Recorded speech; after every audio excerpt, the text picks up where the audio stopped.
ಪುತ್ತೂರು ತಾಲೂಕಿನ ಕೋಡಿಂಬಾಡಿ, ಬೆಳ್ಳಿಪಾಡಿ, 34ನೇ ನೆಕ್ಕಿಲಾಡಿ, ಉಪ್ಪಿನಂಗಡಿ ಮತ್ತಿತರ ಕಡೆಯಲ್ಲಿ ಬಿರುಗಾಳಿ ಬೀಸಿ ಅಪಾರ ಪ್ರಮಾಣದ ಕೃಷಿ ಹಾಗೂ ಮನೆಗಳಿಗೆ ಹಾನಿ ಮಾಡಿದೆ. ಲಕ್ಷಾಂತರ ಮೌಲ್ಯದ ಆಸ್ತಿಪಾಸ್ತಿ ನಷ್ಟ ಉಂಟಾಗಿದೆ.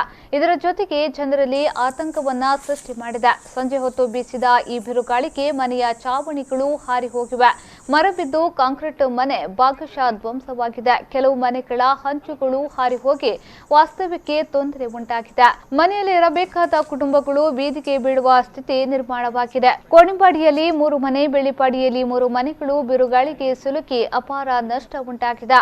ಇಲ್ಲಿನ ಆಶಾ ಕಾರ್ಯಕರ್ತೆ ಪವಿತ್ರ ಸುರೇಶ್ ಶೆಟ್ಟಿ ಎಂಬುವರ ಹೊಸ ಮನೆಗೆ ಮಾಡಿನ ಬದಲು ಅಳವಡಿಸಲಾಗಿದ್ದ ಸಿಮೆಂಟ್ ಶೀಟ್ಗಳು ಸಂಪೂರ್ಣ ನಾಶವಾಗಿದೆ. ನೆಕ್ಕಿಲಾಡಿಯ ತನಿಯ ಮುಖೇರ ಹಾಗೂ ಅಸ್ಯಮ್ಮ ಎಂಬುವರ ಮನೆ ಹಂಚುಗಳು ಹಾರಿ ಹೋಗಿದ್ದು, ಈ ಮನೆಯಲ್ಲಿ ವಾಸ್ತವ್ಯಕ್ಕೆ ಸಮಸ್ಯೆ ಉಂಟಾಗಿದೆ. ಉಪ್ಪಿನಂಗಡಿಯ ಸಹಸ್ರಲಿಂಗೇಶ್ವರ ದೇವಾಲಯದ ಬಳಿ ಇರುವ ನೌಕರ ವಸತಿ ಗೃಹ 3 ಮನೆಗಳ ಹಂಚು ಹಾಗೂ ಸಿಮೆಂಟ್ ಶೀಟ್ಗಳು ಪೂರ್ಣ ಪ್ರಮಾಣದಲ್ಲಿ ನಾಶವಾಗಿದೆ.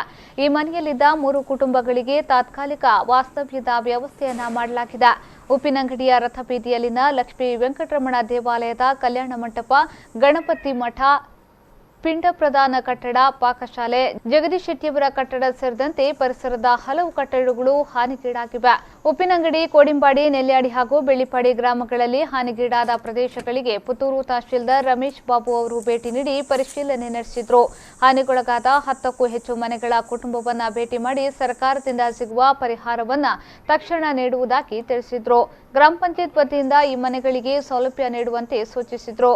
ಪುತ್ತೂರು ಕಂದಾಯ ನಿರೀಕ್ಷಕ ರವಿಕುಮಾರ್, ಉಪ್ಪಿನಂಗಡಿ ಕಂದಾಯ ನಿರೀಕ್ಷಕ ವಿಜಯ್ ವಿಕ್ರಮ್, ಕೋಡಿಂಬಾಡಿ ಗ್ರಾಮ ಕರ್ಣಿಕ ಚಂದ್ರನಾಯಕ್, ನೆಕ್ಕಿಲಾಡಿ ಗ್ರಾಮ ಕರ್ಣಿಕ ರಮಾನಂದ್ ಚಕ್ಕಡೆ ಈ ವೇಳೆ ಹಾಜರಿದ್ದರು.